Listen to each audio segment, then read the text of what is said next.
Sir এই চিহ্নগুলো এখানে অবধি রয়েছে। স্যার এর মানে ওদের আড্ডা এখানেই কোথাও রয়েছে।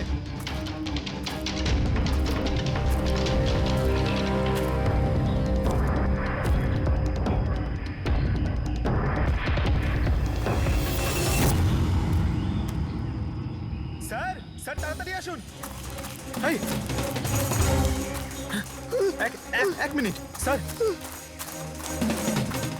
এক সেকেন্ড। ভয় পেও না, আমরা সিআইডি অফিসার্স। ওঠো। উঠে এসো। ওঠো। স্যার আপনারা সিআইডির লোক, আমাকে বাঁচান স্যার।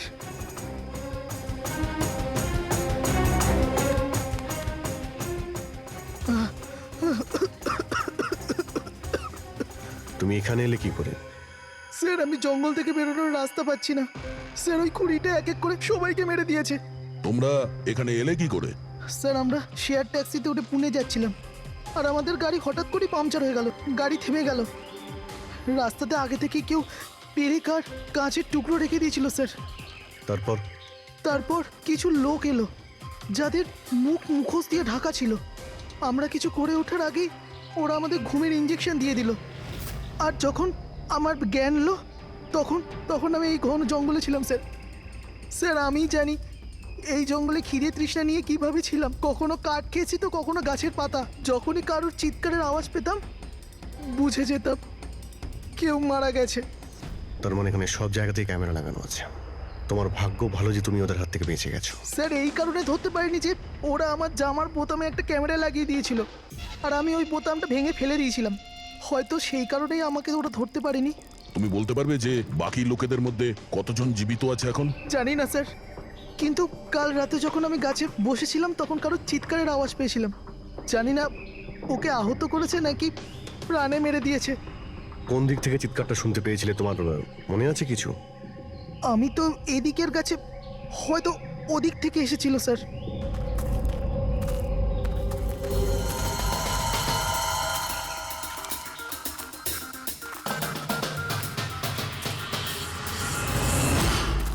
স্যার রক্ত।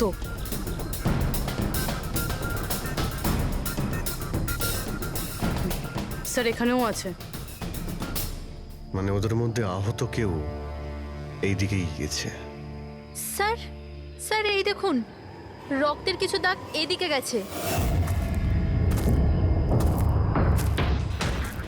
এইদিকেও রক্তের চিহ্ন রয়েছে আর এইদিকেও রয়েছে। দুদিকেই রয়েছে, দুদিকেই দেখতে হবে। পঙ্কজ, পূর্বী, তোমরা এই দিকটা যাও, আমরা এই দিকটা দেখছি। বিনোদ তুমি ওদের সঙ্গে যাও। আর হ্যাঁ, প্রত্যেক আধ ঘন্টা অন্তর আপডেট দেবে। হ্যাঁ, আপনি আসুন।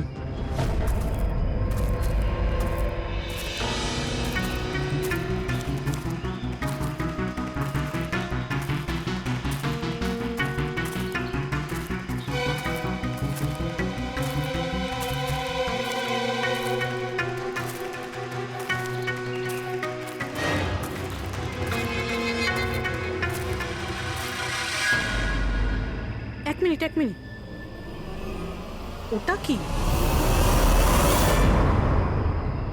এসো। বাড়ি, হয়তো আহত ভিকটিম এখানেই আশ্রয় নিয়েছে। জঙ্গলের মাঝখানে বাড়ি, কিন্তু নকশার হিসাবে এখানে তো কোনো বাড়ি ছিল না। হতে পারে এই ধরনের ফিল্ম যারা বানায় তাদের এই ধরনের লোকেশনের প্রয়োজন হয় যাতে কেউ ওদের ট্র্যাক না করতে হতে পারে। পারে বাড়িতে যে আহত লোকটা রয়েছে ওই অপরাধী। হতে পারে পঙ্কজ, আর এটাও হতে পারে যে সামনে আরও ক্যামেরা লাগানো রয়েছে। চোখ কান খুলে রেখো।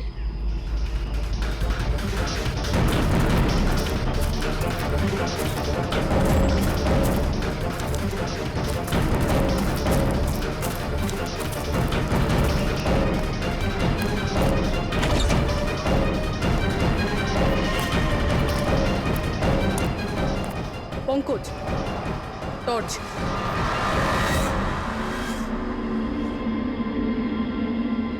এই বাড়িটা তো একদম ভয়ানক ফিল্মের সেটের মতন দেখতে। এই দেখো, ওই আহত ভিকটিমকে এখানেই নিয়ে আসা হয়েছে। ওই আওয়াজটা শুনলে? ভিতর থেকে আসছে।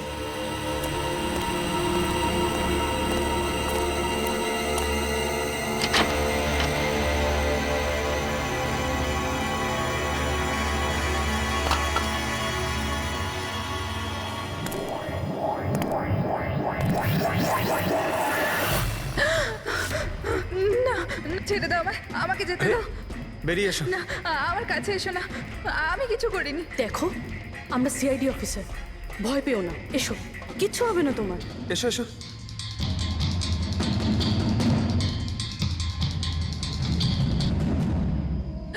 ও এখানেই আছে, ও ও ও এখানেই আছে। আরে পুরবি, এই লাইট কোথা থেকে আসছে?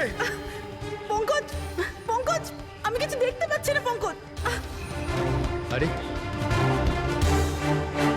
Pankaj sir, Purabi ma'am, Pankaj sir.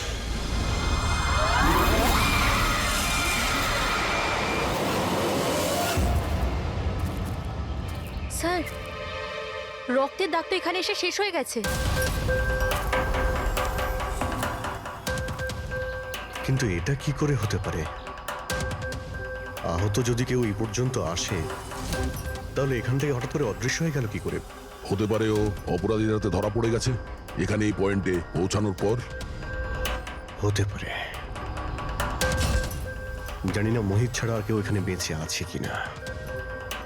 1 ঘন্টা হয়ে গেল, পুরবী আর পঙ্কজের এলো না, কোনো ফোন কল এলো না।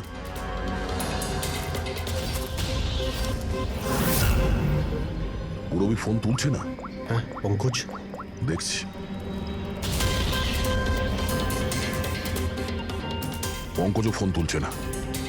আরে ওরা আবার কোনো সমস্যায় পড়েনি তো? চলো গিয়ে দেখি, চলো। এইদিকে রক্ত আছে মানে এইদিকেই গেছে।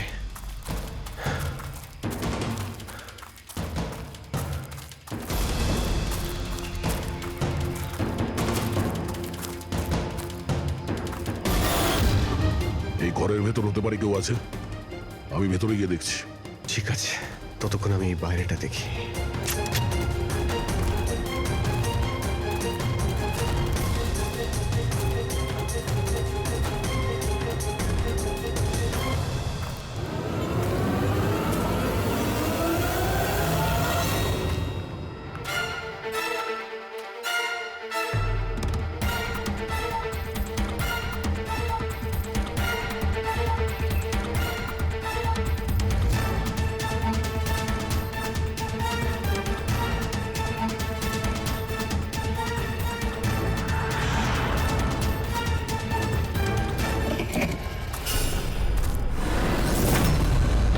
এ তো পঙ্কজের ব্যাগ।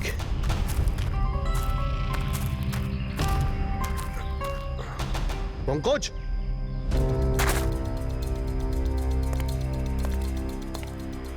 পঙ্কজ,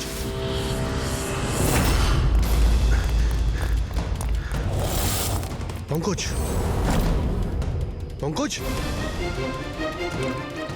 পঙ্কজ, কেমন আছো? ওঠো, ওঠো, স্যার, ওঠো।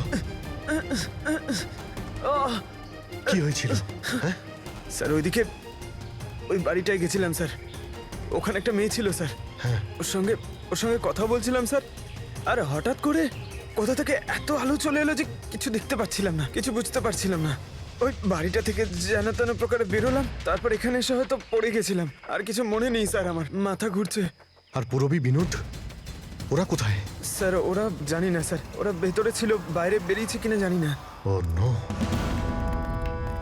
কি কি হয়েছে তোমার? ও ঠিক আছে। পুরবী আর বিনোদকে পেলে? না, ঘরের ভেতরে তো কেউ নেই। ও গড, ওদের কিছু হয়ে যায়নি তো?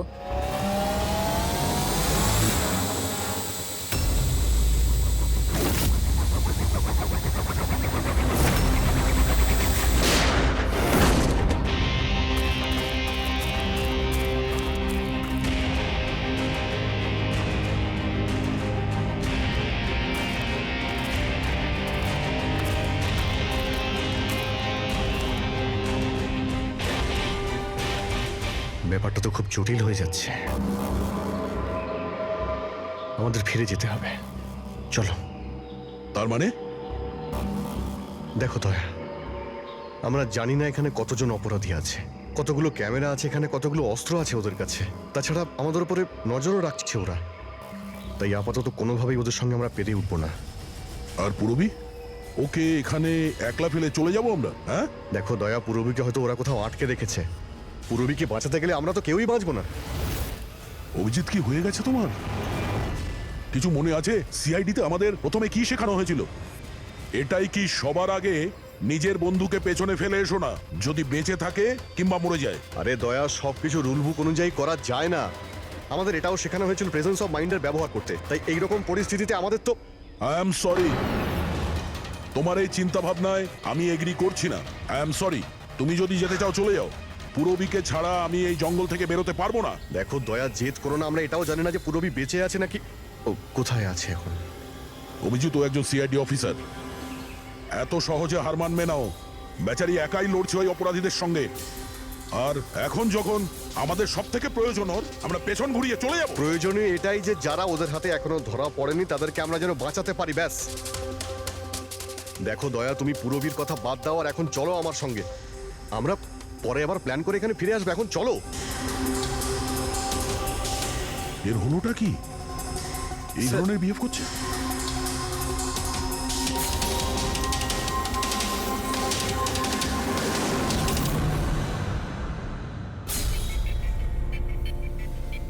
সিআইডির ইতিহাসে এই প্রথমবার হলো বোধহয় যে সিআইডি কারো কাছ থেকে ভয় পেয়ে চুপচাপ পালিয়ে গেল। হ্যাঁ ডক্টর, পৌঁছে গেছেন আপনি?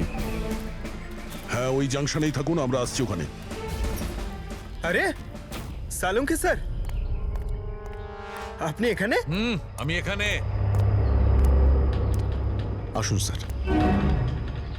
আরে আরে তোমার কি মনে হয়েছিল আমাদের অফিসার পুরবীকে জঙ্গলে রেখে আমরা এখান থেকে চলে যাবো? হ্যাঁ, তাহলে আপনারা দয়া স্যারের ঝগড়া? মিথ্যে ছিল। যখন অভিজিৎ ওখানে ক্যামেরা দেখলো তখন আমাকে ইশারা করেছিল। জানেন এখানে কতগুলো ড্রোন লাগিয়ে রেখেছে আমাদের উপর নজর রাখার জন্য। যে লোকটা ওই ক্যামেরা দিয়ে আমাদের উপর নজর রাখছিল, ওর চোখে ধুলো দেওয়ার প্রয়োজন ছিল, সেই কারণে। ওরা নিশ্চয়ই এখন ভাবছে যে আমরা জঙ্গল থেকে চলে গিয়েছি, তাই রিল্যাক্সও হয়ে যাবে।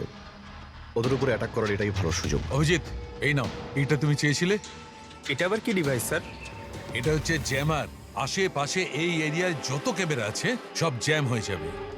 আর ওরা আমাদের উপরে নজরও রাখতে পারবে না। আর এই ড্রোন, এই ড্রোনের মধ্যে যে ক্যামেরা লাগানো আছে ওর রেঞ্জ 7 কিলোমিটার মাত্র। কিন্তু ব্যাটারি তো শেষ হয়ে আসছে। তার মানে যদি আমরা এটাকে না ধরতাম তাহলে আবার ওদের আস্তানায় ফিরে যেত এটা ব্যাটারি চেঞ্জ করার জন্য। একটু আইপ্যাডটা বার করো, ম্যাপটা বার করো ওর থেকে। এই যে, এটাই হচ্ছে সেই জায়গা যেখানে আমরা ড্রোনটা পেয়েছিলাম। আর এর পাশেই ওই বাংলো। মনে হচ্ছে এটাই অপরাধীদের আস্তানা। তাহলে যাওয়া যাক, গিয়ে মুক্তি দিই পুরবী আর যারা বাকি বেঁচে আছে তাদের। চলো। না স্যার, আপনি মেঘনা আর মোহিত আপনারা এখানে থাকুন, আমরা যাচ্ছি।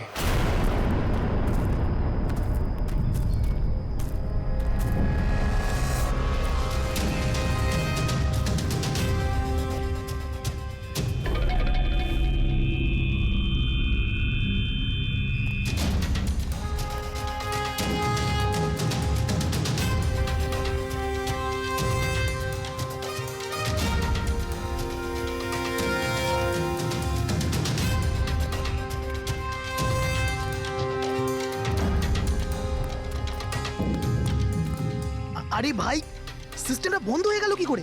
দেখ না একটু, ভিতর থেকে আওয়াজ বন্ধ কি আসছে। করে হলো পুরো সিস্টেম?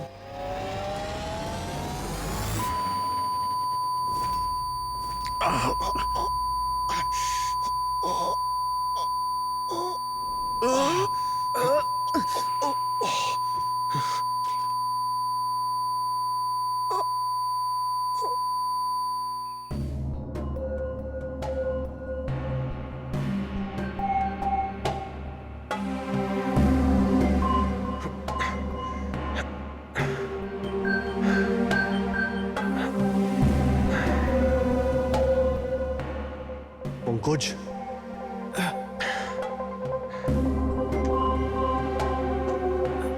পঙ্কজ, স্যার আমাদের ওয়েলকাম জানানোর পুরো বন্দোবস্ত ওরা করে রেখেছিল। স্যার, এরা যদি আমাদের মারতে চাইতো তাহলে আগেই মারতে পারতো। আমাদের আমাদের মারতে গিয়ে কি এরা ভিডিও শুট করতে চায়?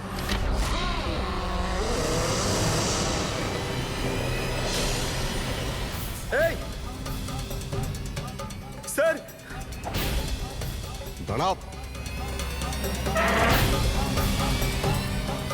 স্যার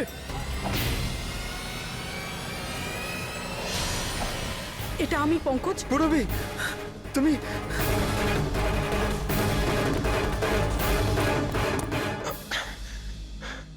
তুমি ঠিক আছো? হ্যাঁ স্যার। ওরা কোথায় আছে? স্যার ওদিকে।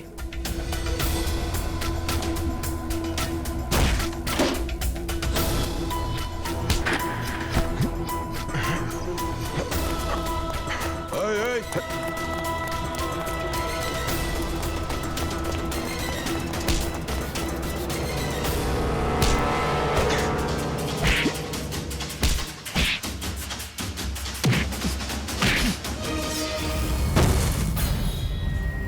স্যার চল চল।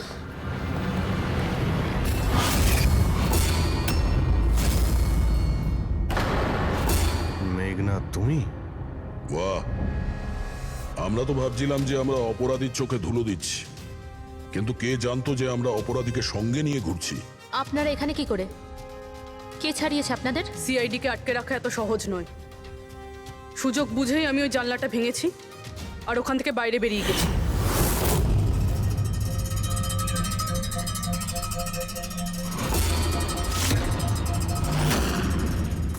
তারপর আমি তাদেরই পিছু নিলাম যাদেরকে তুমি পাঠিয়েছিলে আমাকে খোঁজার জন্য। তারপরে আমি ওই মুখোশ পরা লোকটাকে দেখলাম আর তারও পিছু নিলাম।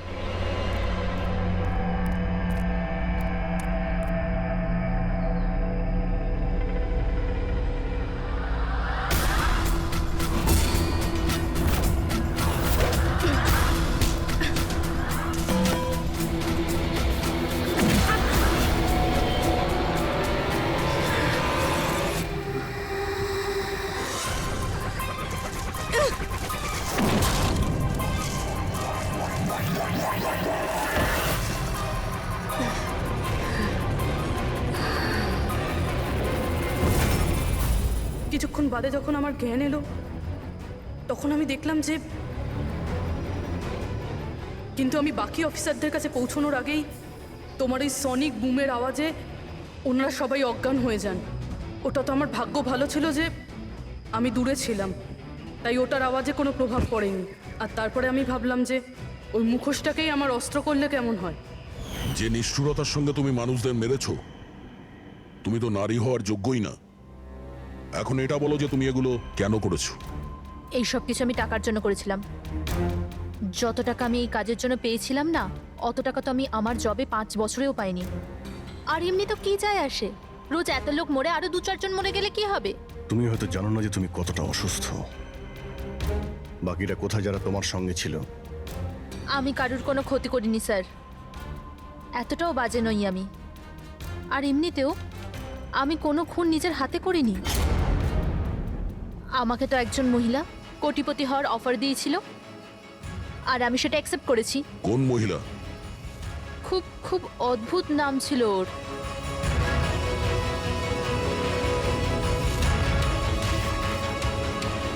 রুট। রুট?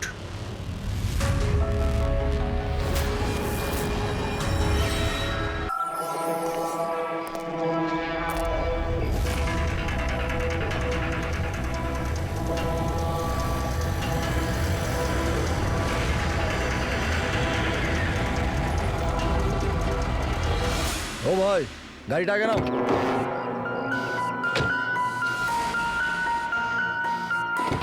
বললাম না গাড়িটা আগে নিতে, আগে নাও। আরে ভাই কি করে আগে নিয়ে যাবো? গাড়ি খারাপ হয়ে গেছে তো। প্রবলেম দেখিও না, আগে গাড়ি ধাক্কা মারো, আগে নাও। তাহলে আপনারা একটু সাহায্য করুন। কেন, আমরা কেন হেল্প করবো? তাড়াতাড়ি। এই লোকটাকে আমি চিনি স্যার, তার মানে আমাদের ইনফরমেশন একদম সত্যি। তার মানে ওই রুট নামের কম্পিউটার হ্যাকার এখানেই থাকে। আর ওই রুট নিশ্চয়ই কোনো ভয়ঙ্কর প্ল্যানিং করছে স্যার। যাই হয়ে যাক, ওকে জীবিত ধরতে হবে, এটা জানার জন্য যে ওর মিশনটা কি। আর এই মিশনে তোমাদের দুজন সাইবার কপকেও কাজে লাগবে। তুমি ইয়েস স্যার। এই বাইরে গেটে দাঁড়িয়ে থাকবে। Okay sir. নজর রাখবে। চলো।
স্যার কেউ নেই।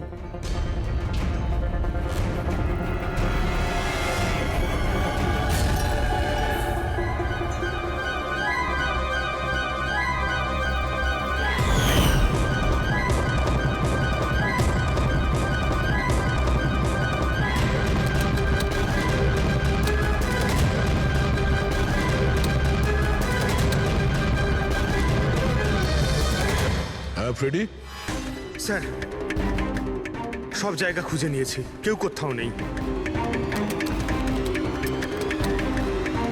খবর তো ভুল হবে না, এখানেই কোথাও হতে হবে। ঠিক আছে, দেখি।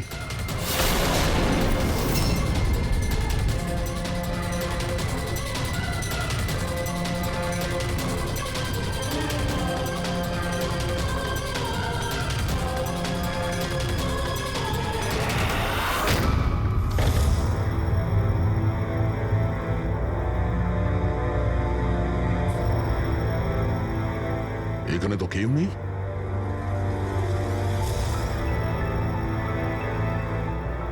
চেয়ার এখনো গরম আছে, মনে হচ্ছে এইমাত্র এখানে কেউ ছিল। তাহলে স্যার সময় মতো পালালো কিভাবে? স্যার আমরা তো বাংলোটার চারদিক থেকে ঢুকলাম, কাউকে তো এখান থেকে বেরোতে দেখিনি। স্যার হ্যাঁ, স্যার এই মনিটরটা দেখুন, এটা তো বাড়ির আশেপাশের ফুটেজ। ও আমাদের দেখে পালিয়ে যায়নি তো? হতে পারে, ও খুব একটা দূরে যায়নি। একটু এই জায়গাটাকে ভালো করে চেক করো। আর পুরবি, এই কম্পিউটারটা চেক করো, দেখো কি পাওয়া যায়। ততক্ষণ আমি গেটে গিয়ে দেখছি।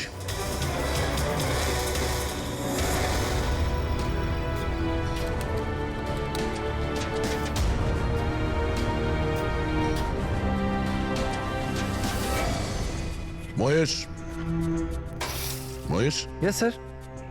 এই রুট ভেতরে নেই, মনে হচ্ছে পালিয়ে গেছে। তুমি গেটেই ছিলে? স্যার আমি এখানেই দাঁড়িয়েছিলাম, আমি কাউকে পালাতে দেখিনি স্যার। এখান থেকে কেউ যায়নি? না স্যার। মেন গেট থেকে তো কেউ বাইরে যায়নি। বুঝতেই পারছি না এই রুট কোথা দিয়ে চলে গেল। স্যার বাইরে পিছনের দিক দিয়ে একটা গেট আছে, মনে হয় ওখান থেকেই পালিয়েছে। স্যার স্যার ওই কম্পিউটারটা পাসওয়ার্ড প্রোটেক্টেড, ব্যুরো নিয়ে যেতে হবে। স্যার এই রুট নিশ্চয়ই মারাত্মক মিশনটা শেষ করবার চেষ্টা করছে।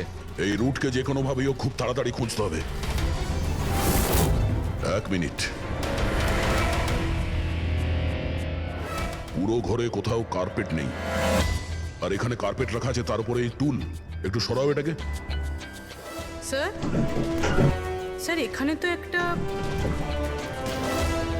গুপ্ত দরজা। ফ্রেডি, তুমি এখানেই থাকো এদের সাথে, আমরা ভেতরে দেখছি।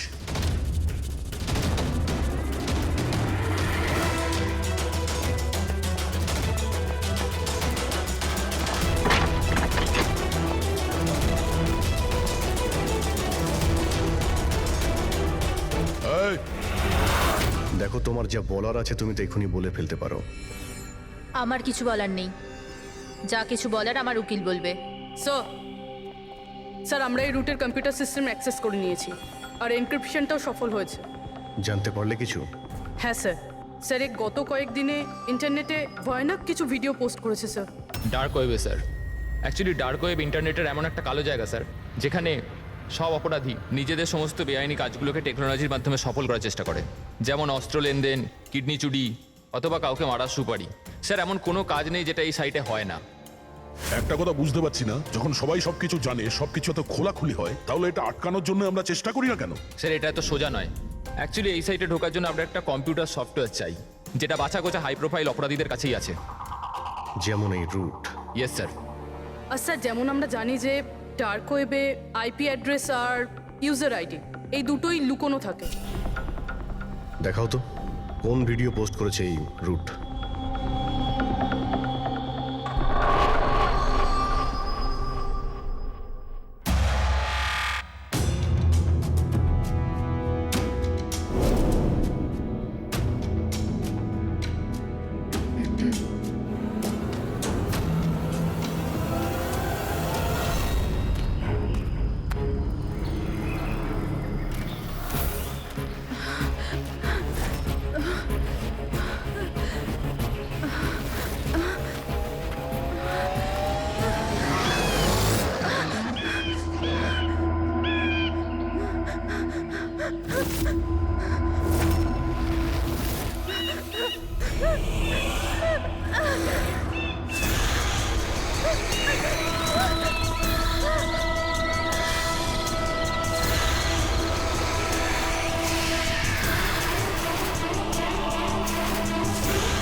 বাবারে, এ তো কোনো ভূতের সিনেমার ভয়ানক সিন মনে হচ্ছে। এই সিনটা কেন দিতে গেল ডার্ক ওয়েবে? স্যার এটা কোনো সিনেমার সিন নয়, এটা আসলেই হয়েছে। আর কোনো হিরোইনের সাথে নয়, বরং বরং একটা নিরীহ মেয়ের সাথে। যতদূর আমি জানি এগুলোকে তো স্ন্যাপ ফিল্ম বলে। হ্যাঁ স্যার, এই ভিডিওর অনেক বড় ইন্ডাস্ট্রি আছে। এ মেয়েটাকে, আমি জানি না। এর মৃত্যুর জন্য তুমিই দায়ী। না না স্যার, আমি কারোর মৃত্যুর জন্য দায়ী নয়। আমাকে শুধু টাকা দেওয়া হয়েছিল এই ভিডিও ডার্ক ওয়েবে দেওয়ার জন্য, আর আমিও দিয়ে দিয়েছি। টাকা কে দিয়েছিল? আমি জানি না দেখো, জানি না বললে চলবে না। একটা মেয়ে খুন হয়েছে। স্যার, আমাকে বিশ্বাস করুন, অনলাইন টাকা ট্রান্সফার করা হয়েছিল আমার অ্যাকাউন্টে। কে করেছিল আমি কিচ্ছু জানি না। যদি না জানো, জানার চেষ্টা করো। তুমি কম্পিউটারটা খুব ভালো করে জানো, তাই না? তাই এটা জানা তোমার পক্ষে অসম্ভব কিছু নয়। খোঁজ নাও। অভিজিৎ, যদি কেউ এই ধরনের ফিল্ম বানিয়ে আপলোড করে তাহলে খুব তাড়াতাড়ি তাদের কাছে পৌঁছতে হবে যারা এই মৃত্যুর খেলা খেলছে। একটা কাজ করা যাক, এই মেয়েটার ছবি সমস্ত পুলিশ স্টেশনে পাঠিয়ে দিই। একবার যদি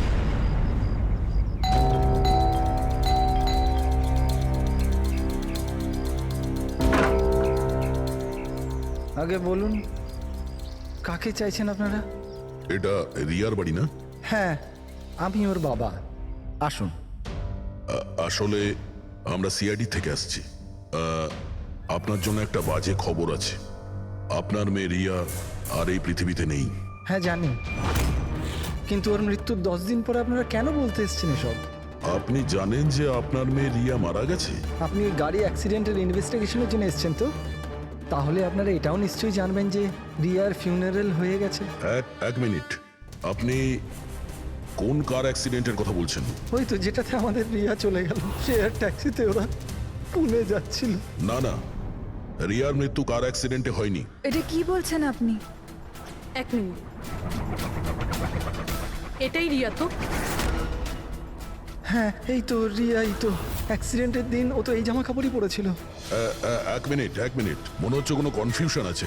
আপনি একটু বলুন যে আপনার মেয়ে রিয়ার কার অ্যাক্সিডেন্ট কিভাবে হয়েছিল? শেয়ার ট্যাক্সি করেও পুনে যাচ্ছিল, আরও 7 জন ছিল ওর সাথে। তারপর রাস্তাতেই ওদের গাড়িটার ভয়ঙ্কর অ্যাক্সিডেন্ট হয়ে যায়। পুরো গাড়িটাই ভয়ঙ্কর আগুনে পুড়ে যায়। মৃত ব্যক্তিদের তো মুখটাও ভালো করে চেনা যাচ্ছিল না। তাহলে আপনারা রিয়াকে কি করে চিনলেন? ওর জিনিসপত্র দেখে আমরা ওকে চিনতে পেরেছিলাম। আপনারা এটা বললেন না যে এই ছবি কবেকার? আসলে আমরাও জানি না যে এই ফটোটা কতদিনের, কিন্তু জানলেই আমরা আপনাদেরকে বলে দেবো। মনে হচ্ছে রিয়ার এই অ্যাক্সিডেন্ট দেখানোর জন্য করা হয়েছিল, ওর মৃত্যুর আসল কারণটা লুকানোর জন্য। স্যার, যদি রিয়ার কার অ্যাক্সিডেন্টটা একটা সাজানো ঘটনাই হয়, তাহলে বাকি যে 7 জন ওর সাথে গাড়িতে ছিল তারাও আবার রিয়ার মতোই মারা যায়নি তো? হতে পারে, ওদের ফ্যামিলির সঙ্গে কথা বলতে হবে। আমাদের ভাগ্য ভালো যে 7 জন অ্যাক্সিডেন্টে মারা গিয়েছিল তাদের মধ্যে একজনের শেষকৃত্য এখনো হয়নি। দেখা যাক ডক্টর সালুকে এই লাশ থেকে কি প্রমাণ বার করতে পারে। কিন্তু লাশটা এত বাজেভাবে জ্বলে গেছে যে মুখটা চেনা মুশকিল হবে। তোমাদের সন্দেহ একদম ঠিক। এ লাশ টনির নয়।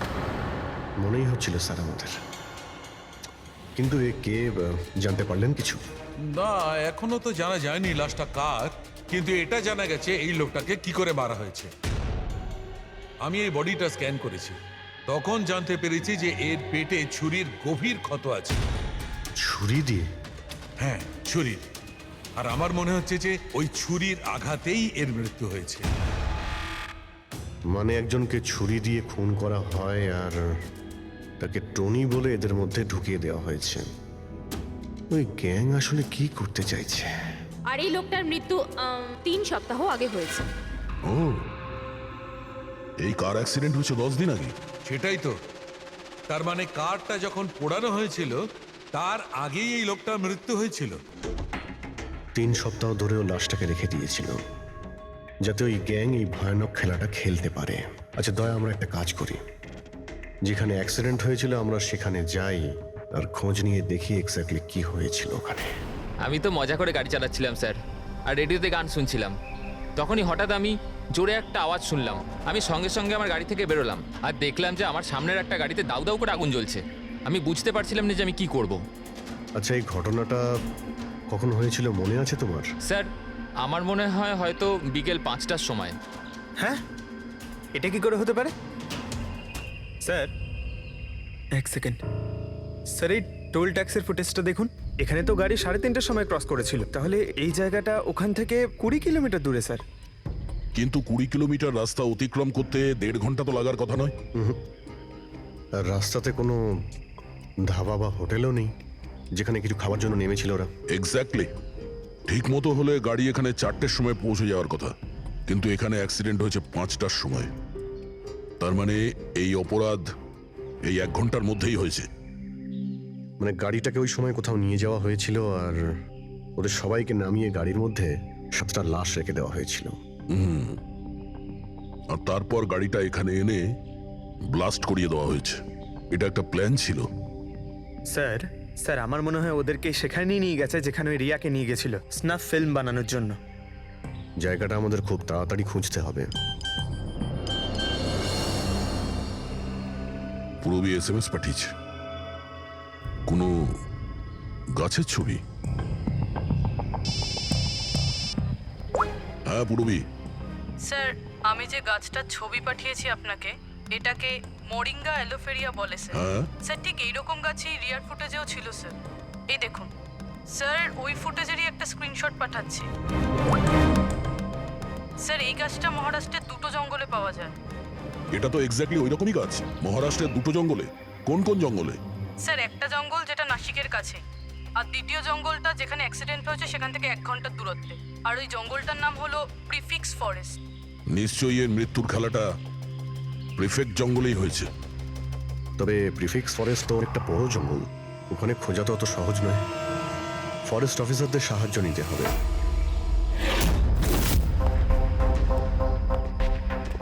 এই জঙ্গলে এই সমস্ত হচ্ছে, বিশ্বাসই হচ্ছে না। আপনাদের ইনফরমেশন কি একেবারে সত্যি অফিসার? দেখুন, আমরা শিওর না হলে তো এখানে আসতামই না, তাই না? আচ্ছা, আপনি বলুন যে কয়েকদিনের মধ্যে এরকম কোনো ঘটনা আপনারা দেখেছিলেন বা শুনেছিলেন? জঙ্গলের মধ্যে কিছু হয়েছিল? একদম নয়। আর এরকম কিছু হলে আমাদের নিশ্চয়ই চোখে পড়তো সেগুলো। ঠিক আছে, কোনো ব্যাপার না। যাই হোক, নিজেদের নিশ্চিন্ত হওয়ার জন্য আমরা একবার জঙ্গলে যাব। স্যার, এমনিতে স্যার আপনারা কি পুরো জঙ্গলটা দেখতে চাইবেন? কারণ অনেক বড় এই জঙ্গলটা, এতে অনেকটা সময় লাগতে পারে। না না, আমরা পুরো জঙ্গলটা দেখতে চাই না। আমাদের জঙ্গলে সেই জায়গাতে নিয়ে চলুন যেখানে কেউ যাতায়াত করে না, কারণ প্রায় এই ধরনের জায়গাতেই অপরাধীরা অপরাধ করে। Okay officer. বিনোদ, মেঘনা, এনাদেরকে ওই জঙ্গলের ওই অংশগুলো দেখানোর দায়িত্ব তোমাদের, ঠিক আছে? হ্যাঁ sir. Yes sir. Sir, 1 second. Sir, এটা দেখুন, এটা হচ্ছে জঙ্গলের সবচেয়ে ঘন এবং নিস্তব্ধ জায়গা। আমার মনে হয় আমাদের এখান থেকেই শুরু করা দরকার। ঠিক আছে, দেখি